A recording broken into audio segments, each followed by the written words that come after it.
অবশ্যই ফার্স্ট্রেশন ছিল আসলে খুবই ইজি টাইম আমার জন্য ছিল না আসলে। আমার স্ট্রাগল পিরিয়ডটা হয়তোবা অনেকেই আপনারা দেখেছেন, হয়তোবা অনেকে দেখেননি।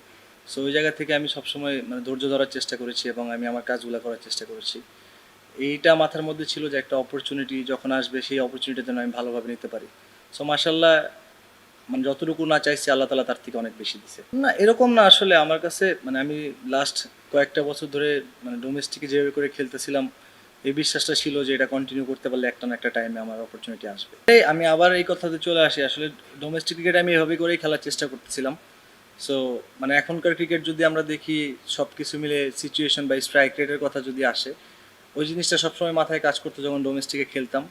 সো ওই জিনিসটা জাস্ট আমি ওইখান থেকে এখানে নিয়ে আসার চেষ্টা করেছি। তো আলহামদুলিল্লাহ যে প্রথম ম্যাচটা শুরুতেই এমন একটা স্টার্ট পাওয়া এবং মানে আমার কাজ যেটা টিমের জন্য দরকার ছিল সেটা আমার কাজটা করা চেষ্টা করব পরের ম্যাচগুলোতে যেন এরকম কন্টিনিউ করতে পারি।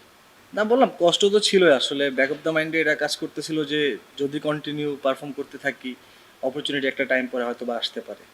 সো এটাই থ্যাঙ্কফুল যে অপরচুনিটি আসছে এবং আমি চেষ্টা করব সবার কাছে এটাও বলবো যে আপনারা সবাই দোয়া করেন আমি যেন এটা কন্টিনিউ করতে পারি।